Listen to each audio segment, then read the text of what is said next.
शांति। 15 जुलाई 2023 के ईश्वरीय महावाक्य। पहले एक नजर मुरली के मुख्य पॉइंट पर।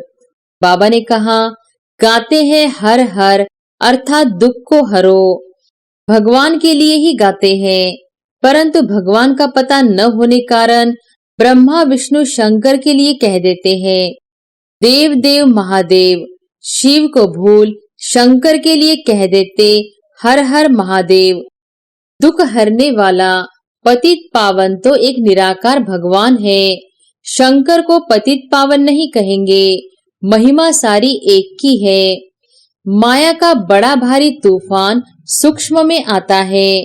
माया भुला देती है, बहुत तूफान लाती है। कोई भी बात खुली दिल से बच्चे पूछते रहे तो प्रश्न का उत्तर मिल सकता है। तूफान भी अनेक प्रकार के आते हैं। स्वप्न, छी विकल्प अनेक प्रकार के आते हैं। मुक्ति और जीवन मुक्ति के रास्ते का किसको पता नहीं है, इसलिए बहुत ढूंढते हैं। यहाँ तो कोई गुरु गोसाई है नहीं, ब्रह्मा कुमार और कुमारियां, बस महात्मा कोई नहीं। और फिर बाबा ने कहा, कोई कोई कहते हैं, बाबा यहाँ अर्जुन कब तक रहेंगे, हम जल्दी जावे, यहाँ बहुत दुख है। बाबा कहते हैं, ऐसे क्यों कहते हो? अरे इस समय तो तुम ईश्वर के सम्मुख हो, फिर तो डिग्री डिग्रेड हो जाएगी, जाकर दैवी संतान बनेंगे। अभी यह शीतल गोद अच्छी है। आत्मा बुद्धिहीन अंधी बनी है। मनुष्य को थोड़ी ही अंधा कहा जाता है। आंखें तो है ना, परंतु बुद्धि अंधी है। आत्मा में जो बुद्धि है याद करने की, वह बिल्कुल भूल गई है। इस समय इतना दुख है, जो समझते हैं इससे मुक्ति अथवा मोक्ष अच्छा है। बाप ने समझाया है, ड्रामा में मोक्ष किसको मिलता ही नहीं है।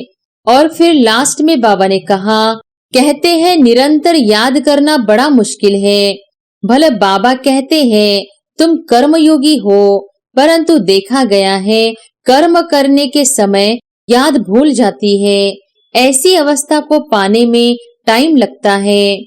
कहाँ भी हो याद रहनी चाहिए।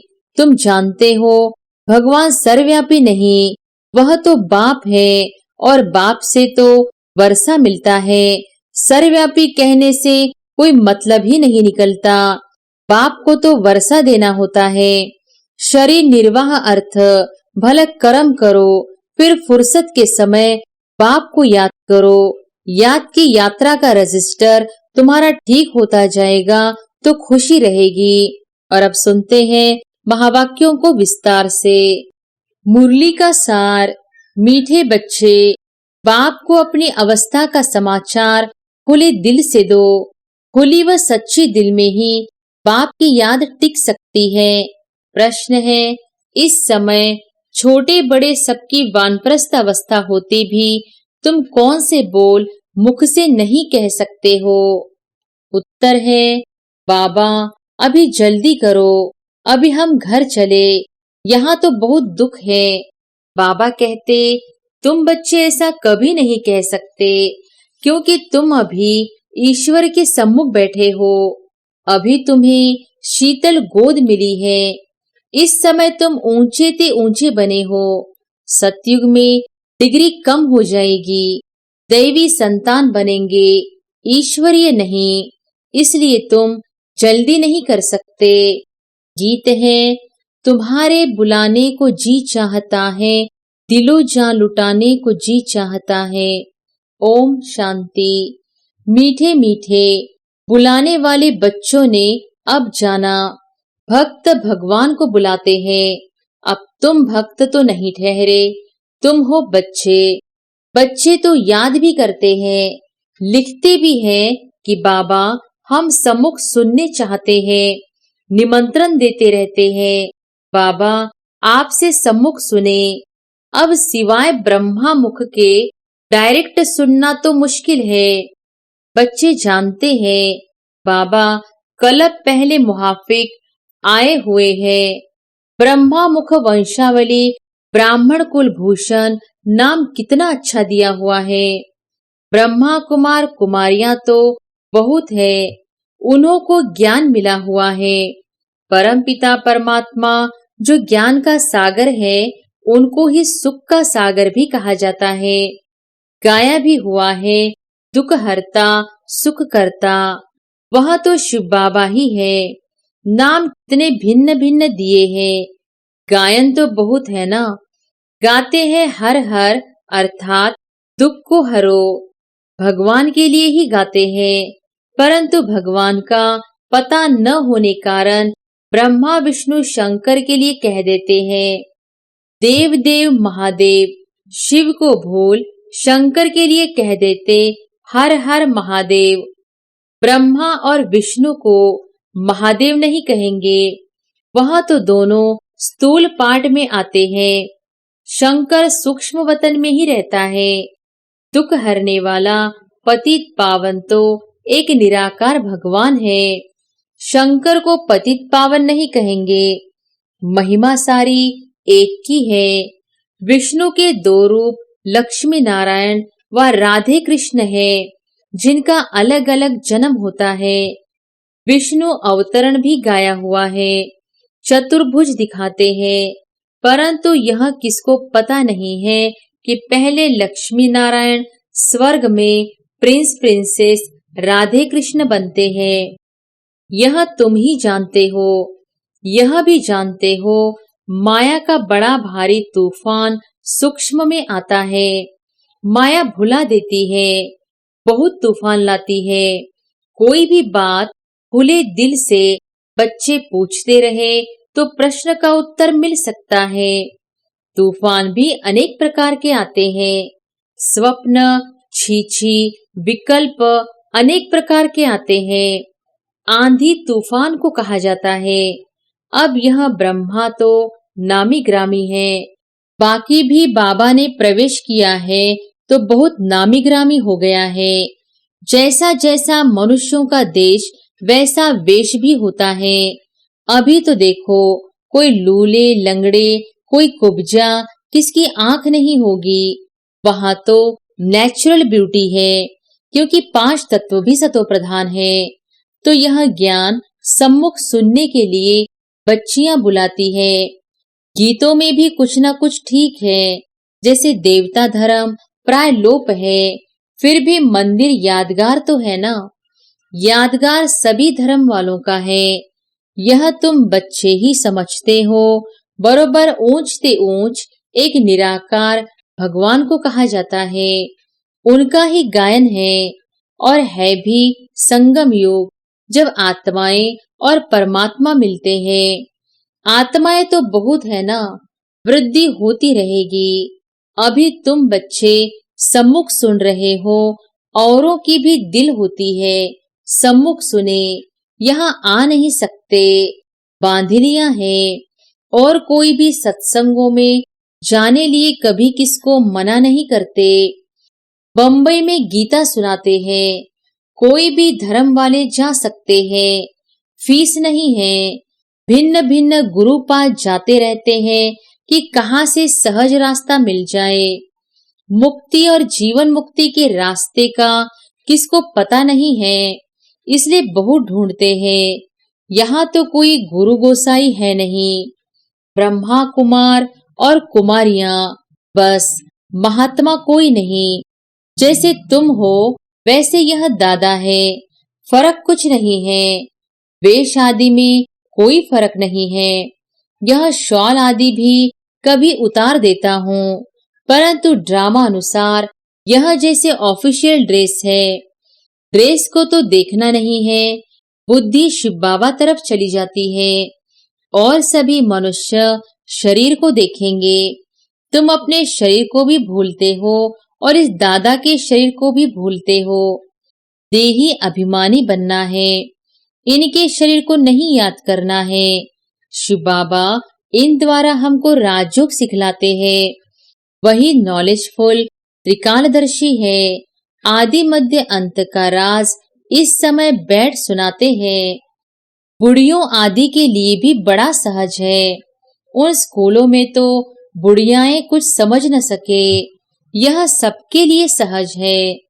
बाप सिर्फ कहते हैं मुझे याद करो। जैसे मनुष्य मरने पर होते हैं तो मंत्र देते हैं, राम राम कहो, यह कहो। बहुत करके वानप्रस्थ के बाद भी गुरु का मंत्र लेते हैं, परंतु अभी तो बाप कहते हैं सारी पुरानी दुनिया का विनाश होना है। बूढ़े जवान छोटे सबकी वानप्रस्थ अवस्था है। ऐसे तो और कोई कह न सके।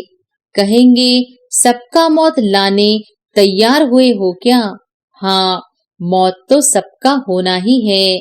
कोई कोई कहते हैं बाबा यहाँ अर्जुन कब तक रहेंगे, हम जल्दी जावे, यहाँ बहुत दुख है। आगे चलकर भी ऐसे ऐसे कहेंगे। बाबा कहते हैं ऐसे क्यों कहते हो? अरे इस समय तो तुम ईश्वर के सम्मुख हो, फिर तो डिग्री डिग्रेड हो जाएगी, जाकर देवी संतान बनेंगे। अभी यह शीतल गोद अच्छी है, वहां स्वर्ग तो होगा ही शीतल, परंतु यहाँ तो तत्ते गरम को भी शीतल बनाया जाता है, तो वह अच्छा रहता है। ऐसे नहीं कि अभी जल्दी करो, अभी तो हम ऊंचते ऊंच है, नामाचार ही सारा इस समय का है। दिलवाड़ा मंदिर भी इस समय का है, सारी सृष्टि की आत्माओं की दिल लेने वाला है बाप। दिलवाला मंदिर सभी के लिए है। आत्मा शरीर द्वारा पुकारती है, बाबा आओ, आकर हमको नया बनाओ, हम पुराने हो गए हैं। आत्मा और शरीर दोनों ही पुराने हैं। आत्मा बुद्धिहीन अंधी बनी है। मनुष्य को थोड़ी ही अंधा कहा जाता है, आंखें तो है ना, परंतु बुद्धि अंधी है। आत्मा में जो बुद्धि है याद करने की, वह बिल्कुल भूल गई है। तो गोपिकाएं कोई कहां से बुलाती है। बांधेली गोपिकाएं छोटे छोटे गांव से बुलाती रहती है। बाप समझाते हैं बच्चे, सतयुग में गृहस्थ आश्रम था, पवित्र था। अभी तो विष के लिए कितना हैरान करते हैं। यह नहीं समझते कि यह निर्विकारी बनाया जाता है। निर्विकारी बनने से फिर क्या बनेंगे वह भी पता नहीं।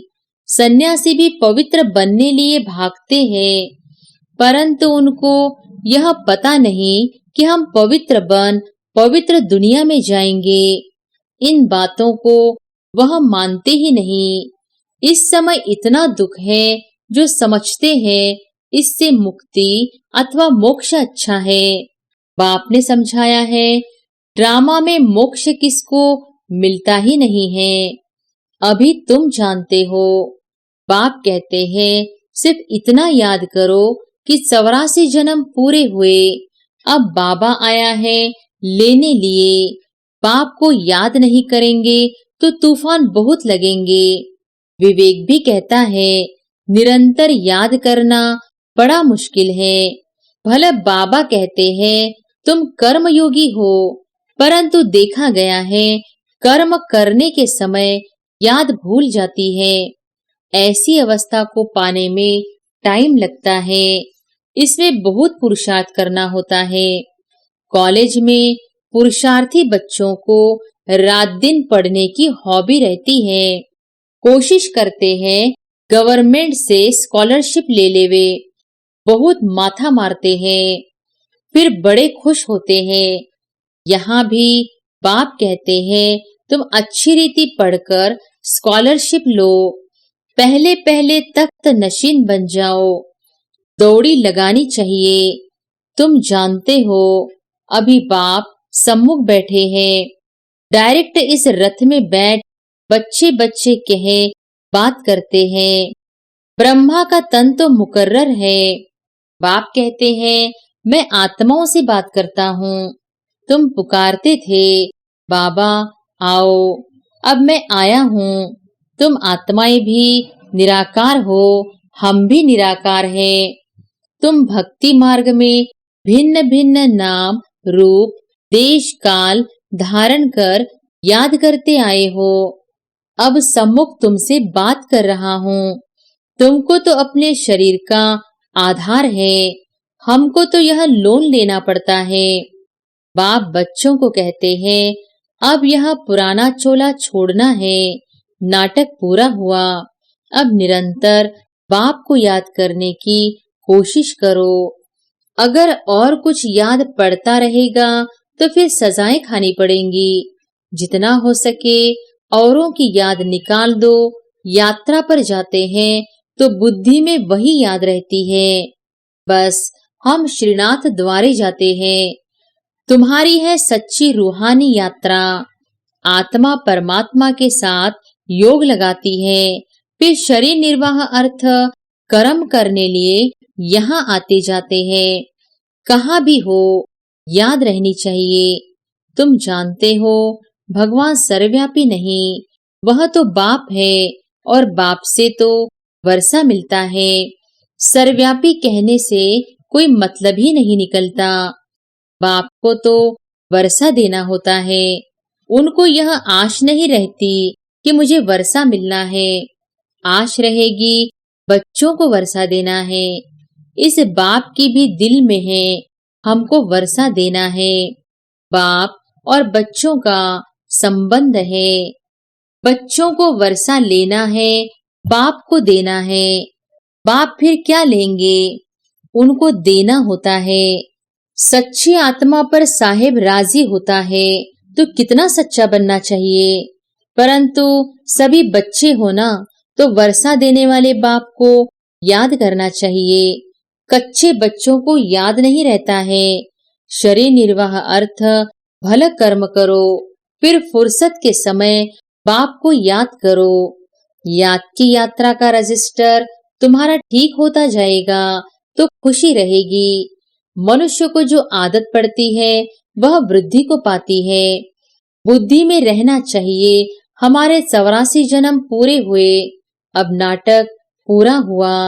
अभी हम जाते हैं अपने घर, इसलिए बाप कहते हैं मुझे याद करो। गीता में भी 2 बार मन मनाभव लिखा हुआ है। कुछ कुछ बातें आटे में लून है। अन्य धर्म वालों के कोई चित्र आदि नहीं रहते हैं, तुम्हारे चित्र है। ब्रह्मा का भी अजमेर में चित्र है। ब्राह्मणों में भी बहुत प्रकार के हैं, भिन्न भिन्न नाम रखे हुए हैं। भाषाएं देखो कितनी हैं। बच्चे जानते हैं हमारी राजधानी में एक ही भाषा होगी, वहां की भाषा ही और है, संस्कृत आदि नहीं होती है। बच्चियां वहां की भाषा आदि सुनाती थी। अब तुम बच्चों को खुशी रहनी चाहिए, हम राजधानी स्थापन कर रहे हैं, फिर वहां अपनी भाषा होगी। यहाँ की भाषाएं वहां नहीं हो सकती। ड्रामा की नोंद अनुसार फिर वही अपने महल आदि बनाएंगे। कलप पहले मुहाफिक। यहाँ यह ब्रिटिश गवर्नमेंट ने न्यू दिल्ली बनाई ना, तुम जानते हो। हम दिल्ली नाम नहीं रखेंगे, यह पुरानी दुनिया तो खत्म होनी है। हमको नए ते नई दुनिया चाहिए, वहां तो हीरे जवाहरों के महल बनेंगे। अभी तो वह महल नहीं है। बुद्धि कहती है हम बहुत फर्स्ट क्लास महल बनाएंगे। यह तो छीछी दुनिया है। ऐसी ऐसी आपस में बातें करनी चाहिए। बहन जी, भाई जी, हम तो जाएंगे, फिर आकर अपनी राजधानी संभालेंगे। ऐसे लिबास पहनेंगे। आगे जेवर आदि सब सच्चे पहनते थे। लक्ष्मी नारायण के मंदिर में कितने जेवर आदि होंगे। शिव का मंदिर क्या होगा। शिव का लिंग भी हीरो का बनाते हैं। यह भी समझने की बातें हैं। हमारे शिव बाबा के मंदिर को बरोबर मुसलमानों ने आकर लूटा है, जो भक्ति मार्ग के शुरू में बनाया था। तुम जानते हो द्वापर युग से शिव बाबा के मंदिर बने हैं। आपे ही पूज्य से फिर पुजारी बन जाते हैं। पहले पहले सोमनाथ का मंदिर बना है। सोमरस कहा जाता है नॉलेज को। नॉलेज देने वाला बाप है, जिससे तुम धनवान बनते हो। फिर उसी धन से तुम बाप का मंदिर बनाते हो, पूजा भी तो होगी ना। घर घर में मंदिर बनाते हैं। तुम जानते हो जब भक्ति मार्ग शुरू होगा तो फिर हम पुजारी बन मूर्ति आदि बनाएंगे। तुम बच्चे जानते हो हम अभी आशिक बने हैं माशूक परमात्मा के, उनसे वर्षा लेने लिए। वह विकार के लिए आशिक होते हैं। यह फिर आत्मा परमात्मा माशूक की आशिक होती है। देखते हो सभी भक्त उनको याद करते हैं। उस माशूक की महिमा बड़ी भारी है। आशिक जो पतित बन गए हैं उन्हों को पावन बनाते हैं। आत्मा ही पतित, आत्मा ही पावन बनती है। अच्छा, मीठे मीठे सिकिलधे बच्चों प्रति मात पिता बाप दादा का याद प्यार और गुड मॉर्निंग। रूहानी बाप की रूहानी बच्चों को नमस्ते। धारणा के लिए मुख्य सार। पहली पॉइंट, स्कॉलरशिप लेने के लिए अच्छी रीति पढ़ना है। तख्त नशीन बनने की दौड़ लगानी है। कर्म करते याद में रहना है। दूसरी पॉइंट, हम रूहानी यात्रा पर है, इसलिए और सबकी याद बुद्धि से निकाल बाप की याद में निरंतर रहना है। याद का रजिस्टर ठीक रखना है। वरदान है, निरंतर योगी और पवित्र बन सर्व विकारों को विदाई देने वाले शक्ति स्वरूप पूज्य स्वरूप भव। निरंतर योगी और पवित्र बन सर्व विकारों को विदाई देने वाले शक्ति स्वरूप पूज्य स्वरूप भव। बाप द्वारा सभी बच्चों को मुख्य 2 वरदान प्राप्त होते हैं। एक, सदा योगी भव, दूसरा पवित्र भव। जो यह वरदान जीवन में सदा अनुभव करते हैं वह 2-4 घंटे के योगी नहीं होते, लेकिन निरंतर के योगी होते हैं। पवित्र भी कभी कभी नहीं, सदा पवित्र और सर्व विकारों को विदाई देने वाले। ऐसे नहीं कभी क्रोध या मोह आ गया, कोई भी विकार स्मृति स्वरूप बनने नहीं देगा, तो ऐसे योगी ही शक्ति स्वरूप है और सदा पवित्र रहने वाले पूज्य स्वरूप है। स्लोगन है, सदा ज्ञान सूर्य के सम्मुख रहो तो भाग्य रूपी परछाई आपके साथ है। सदा ज्ञान सूर्य के सम्मुख रहो तो भाग्य रूपी परछाई आपके साथ है। अच्छा, ओम शांति।